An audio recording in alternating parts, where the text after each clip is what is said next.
In what games should the Auburn Tigers be favorites? Which ones are toss-ups? And which ones will our boys be underdogs in coming into this 2025 season? We do toss, boss, and loss on this edition of the Uptempo Podcast.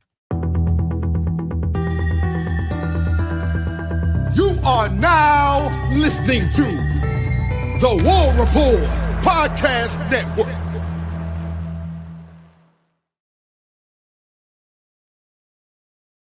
Let's go. What's up, everybody? Welcome back to another episode of the Uptempo Podcast. As always, I'm your host, Dustin Smith. Got a fun one today. Gonna do toss, boss, and loss. Yesterday, our guys over at the War Report did theirs. I figured I gotta get in on the action. Probably gonna make some people mad, kind of like I did last year when I put Cal in the toss column. Boy, I got drugged through the mud, if you remember that one. There's a reason I had it in there. Really excited to get in here and do this episode today, man. Before we do, please smash that thumbs up button, sub to the channel. Go ahead and share this video out on social media before we get started. Hey, fall camp opens up tomorrow, guys. We're right here on the doorstep of another college football season. I can't wait, man. I can't wait. Look, before we get into it, just my kind of overall stance on the season, as a lot of you guys know already, I'm in wait-and-see mode. I understand the roster has more talent than it's had in a long time, probably since 2017. I understand that the top of this roster is stacked with guys, Cam Coleman, Eric Singleton, Connor Lew, Keldrick Falk, that are for sure fire NFL players. And then you have another level of guys in Caleb Harris, Malik Blockton, Jay Crawford, Kay and Lee, who have the NFL potential as well, and we expect to take a big step. Got a lot of young freshmen I'm excited about. I think Jordan Crawford on that defensive line, maybe a guy like Antonio Coleman. There's some dogs out there. So really excited for the potential of this roster. And I love a lot of the guys that are coaches and assistant coaches, coordinators. Big fan of DJ Durkin. My big question this year, the very last episode we did, can Hugh Freeze elevate Auburn on game day? And I haven't seen that yet with him as the Tigers head coach. So that's really my main question. When the ball gets kicked off, can Hugh Freeze stay focused, call a good game, and not put the Tigers in bad position, not put his players at a disadvantage with his in-game coaching? That's really my main question, alongside, obviously, can Hugh Freeze and Jackson Arnold mesh, and will it be something similar to what we saw in Peyton Thorne and Hugh Freeze? And I really like to use that the example of the week post-Georgia last year, because I think that really kind of was a telltale sign. It kind of showed us where Auburn was at and where the Hugh Freeze, Peyton Thorne, at least football relationship was at. I'm not saying they were at odds with each other personally, but you had Hugh saying one thing in a press conference in the middle of the week, and then you had Peyton going on radio shows and saying something else. It just kind of showed you the disconnect between the two.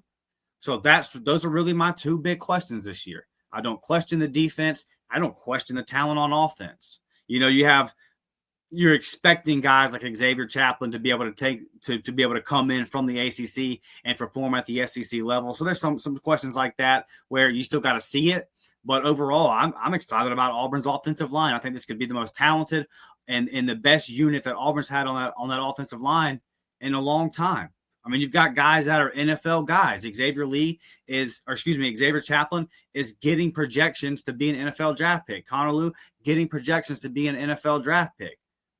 So, and I like the depth there. If guys get hurt, I like some of the guys that'll be able to come in and play. I mean, you got a young cat in DeAndre Carter who a few years ago, with the talent Auburn had on the offensive line, DeAndre would be expected to be playing right now as a redshirt freshman. But you've had enough talent in there with guys like Dylan Wade and, Tutal Miller with another year of experience. Jeremiah Wright still in the room. You feel good about the pieces that you have in there. I know the coaching staff is high on Sedna. So I like the depth. I like the wide receivers. I think you got a solid running back by committee. And I like the fact that they can all kind of complement each other and do different things. Love the defense. I love everything about the roster pretty much. There's some depth issues in some places like defensive front and that kind of thing, more like the middle of the defensive line. But no team is perfect. It's the big question is the coaching, the in-game coaching, like, I touched on the last episode, and if Hugh Freeze and Jackson Arnold can get on the same page. So that's just kind of the backdrop of where I am on the season. I've told y'all I've really been floating between a 7-5 8-4 prediction for the majority of the summer. Still got a couple of weeks of fall camp before I come in here and lay down my official prediction. Predicted 8-4 2 years in a row and been let down. Now I feel like really that 8-4 prediction last year wasn't off. Like Auburn should have been 8-4, but they did a whole bunch of things to shoot themselves in the foot, which is now why I have apprehension when it comes into picking these games and where I have Auburn finishing and what I think the results of some of these games could be. I got a lot of toss-up, guys, so let's get into it. Toss, boss, or loss, Auburn football 2025. All right, starting in the boss column, I have the three easy ones: Ball State, South Alabama, Mercer. Look, just on these three teams real quick, Ball State is going to be most likely one of the worst teams in FBS football, a MAC team with a ton of turnover like pretty much every MAC team has had, but they got a ton of new faces coming in there. They already weren't that good last year. It's just a program that's reeling right now, trying to find itself. It's in the bottom of its own conference. South Alabama scares me a little bit, and I mean a little bit, just because you have a team coming in from in-state. They're in Mobile. That's going to be fired up to play in Jordan-Hare. They're going to be fired up. A lot of those guys probably feel like they were looked over by Auburn in their recruitment. They're going to want to send a message. You haven't really seen Auburn traditionally play those UABs, the Troys, the schools like that. So South Alabama, and they're a solid team in the Sun Belt. You can't look past them. So if Auburn screws around in this game and just thinks they can come in and blow South Alabama out and doesn't have to show up, then Auburn could find themselves in a lot closer game in the second half than they want it to be. Mercer, come on, Southern Conference team in the FCS. Auburn should win this game handily. And then Kentucky, who I actually voted to finish last in the conference. I'm just not a believer in Mark Stoops and what he's got going on in Lexington. I think this might be Mark Stoops last year. And I know it's an uphill battle. I know that's a tough job that he's got going there in Kentucky, but man, I'm just Zach Calzada fighting it out for the starting spot there. He's the presumed starter, but that's not even secure from my understanding. So who's their quarterback going to be? Like, what are the pieces there exactly? What is Kentucky's route to getting to being a solid SEC team this year? I just don't see that for them.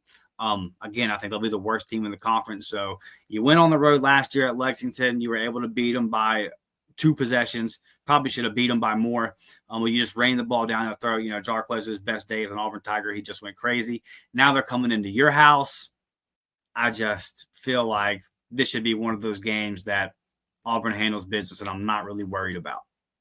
Looking over at the toss column, I got Baylor. We all know how important this game is week 1. It is the swing game. It is the most pivotal game on the schedule, in my opinion, outside of Alabama.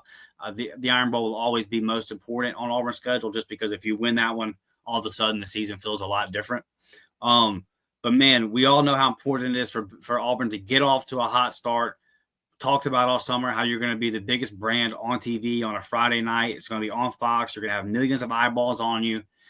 And if it goes bad, then the narratives that you're going to have to deal with over the next few weeks, because beating Ball State and beating South Alabama, it won't prove a whole lot. Like it's something that you should do. So if you lose to Baylor, you're really not going to be able to prove yourself until that fourth game against Oklahoma again. So the importance of the Baylor game is paramount. It's a win that Hugh Freeze really needs to get to, but it's a toss-up. Look, I think Auburn's better in the trenches. I don't think Baylor's secondary is they're not going to be able to cover Cam Coleman, Eric Singleton. If Malcolm Simmons is out there and all these guys for 4 quarters, I struggle to believe they'll be able to do that. So if Auburn's offensive line, which I think is better than Baylor's defensive line, but it is week 1 on the road, right? Like I like Chaplin. I like Murphy. I like Wade and all these guys, and Connor Lew and these guys coming back, Jeremiah Wright. I love it. However, it is week 1 on the road in a tough environment. There could be some communication issues there. They might not be gelled yet. They might not be the unit that they have the potential to be later in the season. So there could be some problems there. And Baylor does have an explosive offense. They have a solid quarterback. They have some playmakers on the outside. Like Baylor's going to put up some points. So Dave Aranda's a good defensive mind. some pretty wild comments at media days about midgets and throwing them and comparing it to the Wolf of Wall Street scene and all this kind of stuff. That was a little crazy. Kind of made me feel a little bit better about Auburn. Like, what is this dude's headspace even at?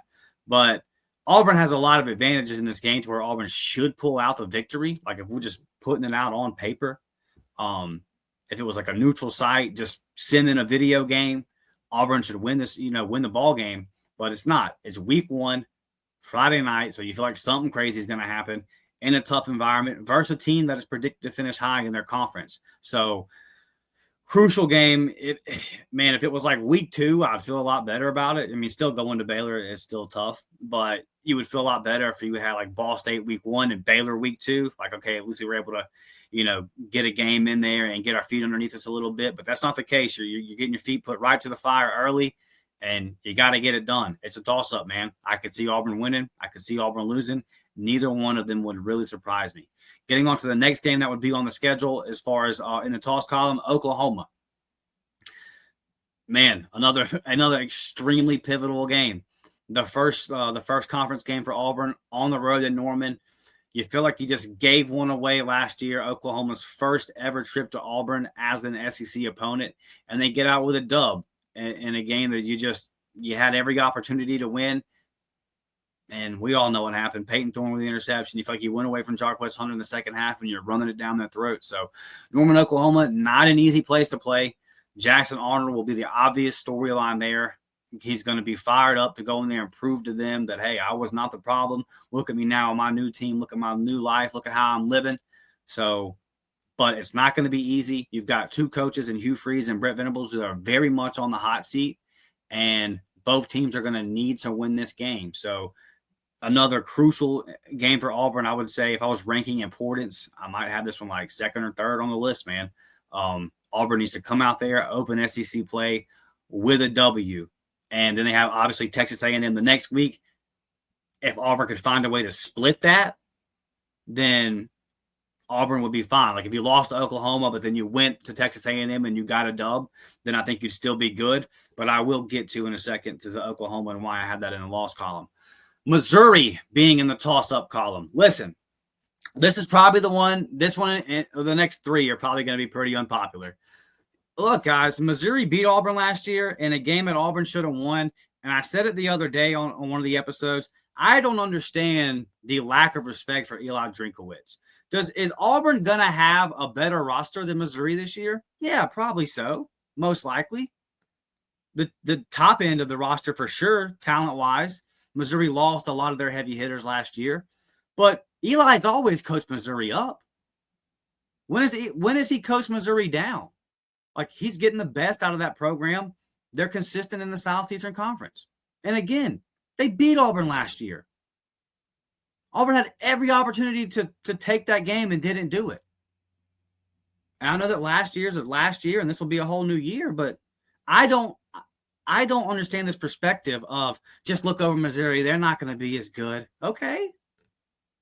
They weren't that much better than Auburn last year. Auburn's coach was not able to put an offensive game plan together to get 20 points. 20 points would have won that game.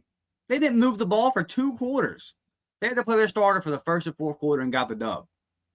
Like, do I think that Missouri is going to be a 9-10 win team this year? No.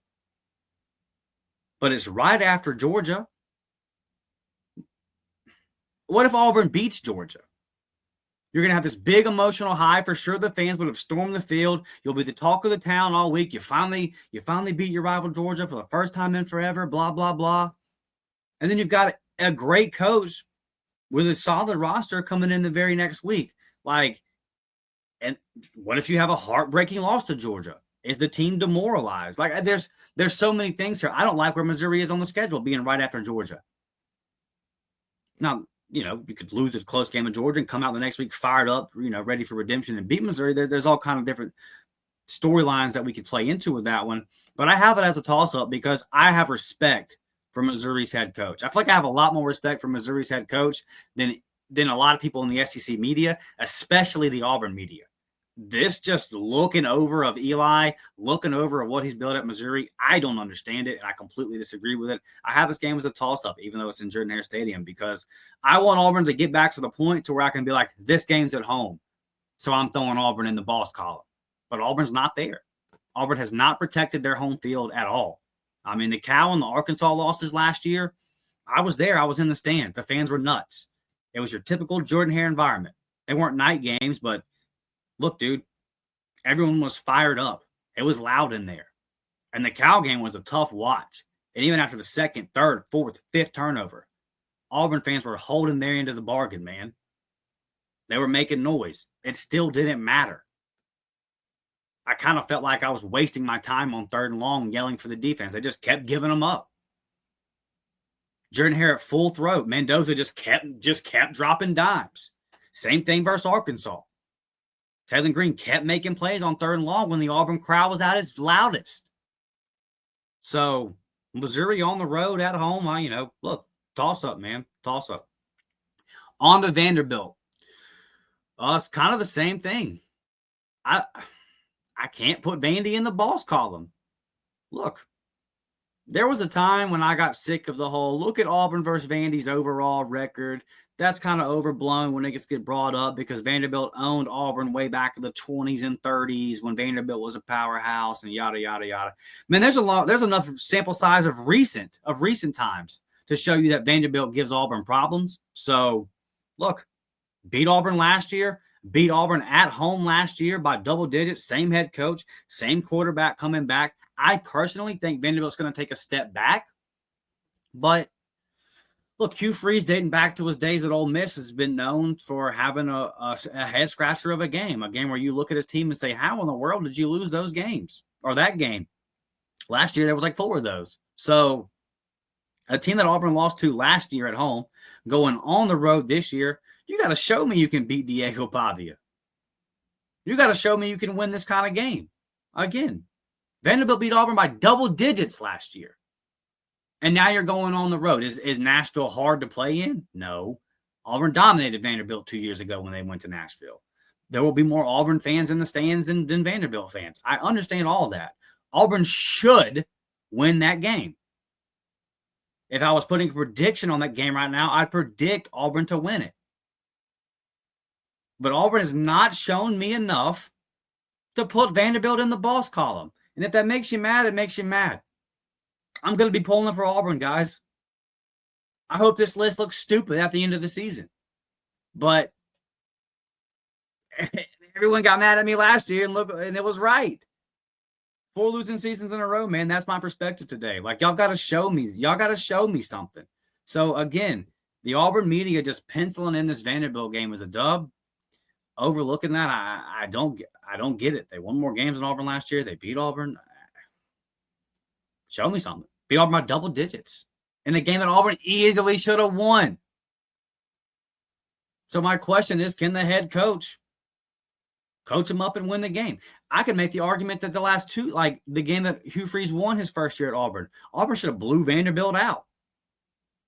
But they were never able to kind of put their foot on the gas and really take control of that. I think it was 31-16. Like Vanderbilt just kind of hung around. I felt like a game Auburn should have won by 40. So, man, Clark Lee's a good defensive mind. Show me, Auburn. Show me that you – I hate this, guys. I hate the fact that I have Vanderbilt in the toss column. I hate that's where we're at. But that's where we're at. Same exact thing, copy and paste with Arkansas. I want to believe that Auburn can go into Fayetteville no problem and handle their business. And Auburn can. So I do believe Auburn can do that. But I want to believe that Auburn will do that with all of my heart. But I just can't. I just can't. I sat in that stadium and I watched Auburn just fumble a game away last year versus Arkansas. I said, what the hell am I watching?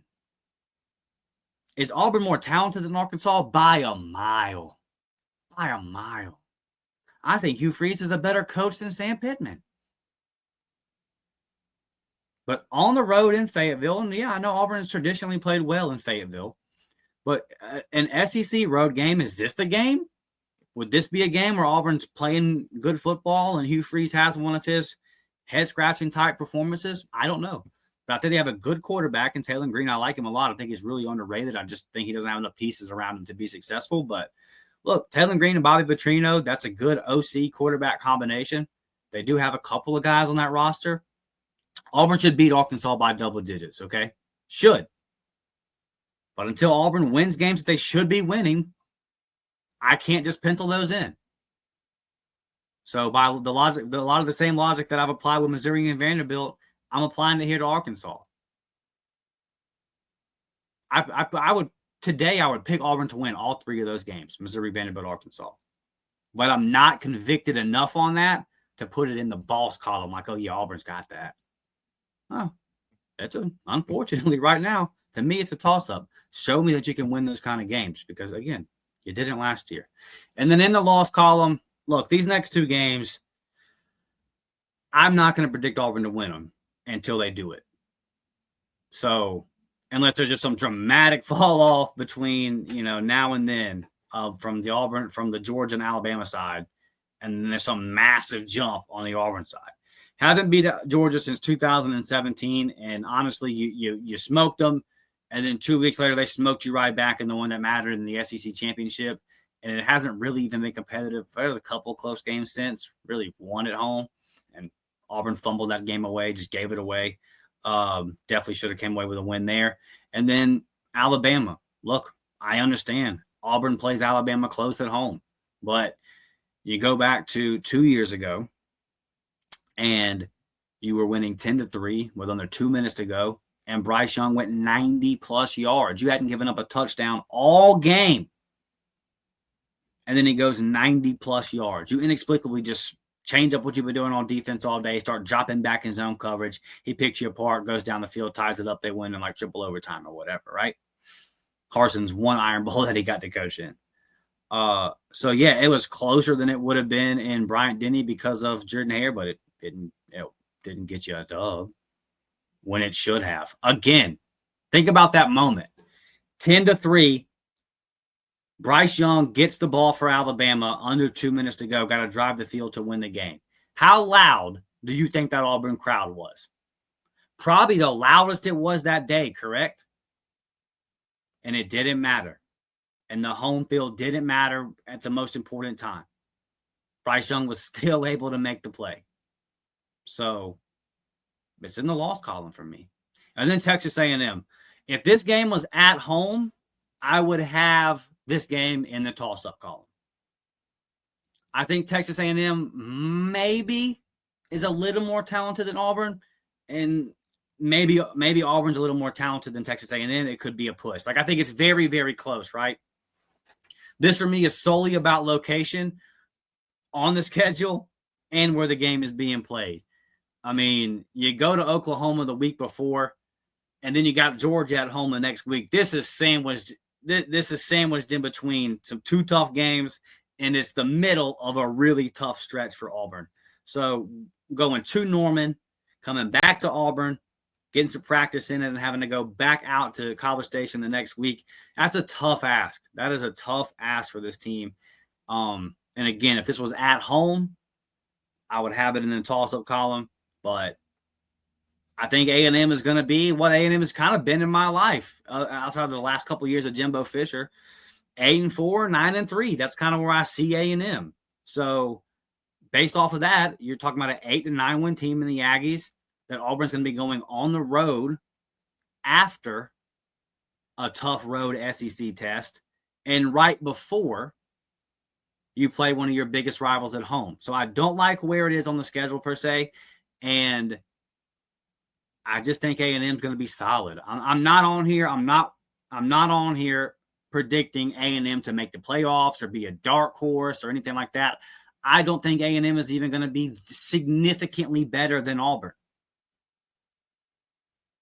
It's just where it's at. It's at College Station. I think the teams are even. That's a tough ask. That's going to be a really tough ask for Auburn and Hugh Freeze to come up in there and get the dub. Now, again, split those 2 weeks right there. Find a way to just win one. Whether it's at Norman, whether it's at Texas A&M, I just feel like look, I'm not a believer in Oklahoma's head coach. I have questions about their OC and John Mateer, and those questions are more so, again, kind of what I'm talking about with Auburn, like show me type thing, just because I think Washington State played a terrible schedule last year, and although Mateer was good, he's going to be facing a different level of competition now. So what you saw versus that really weak schedule the Cougars played last year, you're going to have to show me that translates to the Southeastern Conference defenses before I just believe it. So I'm not predicting that Mateer sucks and that him and that new OC aren't going to be able to click up. But, man, there's a lot of excuses. You know what I mean? There's a lot of excuses for a team that was in its third year under his head coach last year, where our O-line got banged up, our receivers were busted up, and this didn't work, and that didn't work. And it's just, man, when you're in your third year, like Venables was last year, some of that stuff is still on you. Like, by now, you should have it established to where you have backup plans for some of these situations. So I just haven't been impressed with him as a coach, as a head coach, since he left defensive coordinator with Dabo Swinney and Clemson. So to me, of those two games, I think Oklahoma is the more winnable one. And I could definitely see a world where, you rally up, you beat Oklahoma, and then you lose a close physical game on the road in College Station the next week. So that's why I have Texas A&M there. And I struggled with that one. It's almost a toss-up. It's almost a toss-up. But I put it in that loss column just because, again, I don't like everything that kind of is going into that game. If it was a neutral site game, just being played on paper, I would have a different opinion. But for now, I got that game in the loss column and barely. But that's going to be a tough test for our Tigers, man. So there you have it, my 2025 version of Toss, Boss, or Loss.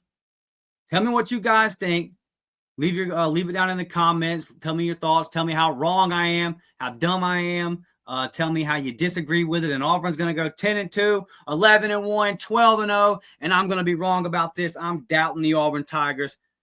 Go ahead, man. Leave all those comments. Hit that thumbs up button if you are listening on audio, Spotify, Apple, any of those places, man. Leave a 5-star review, follow, turn on your notifications to get the alert when the pod drops. It all helps the show out tremendously, man. Thank you guys for watching. I'll catch you on the next one. It's War Damn Eagle, and I'm out.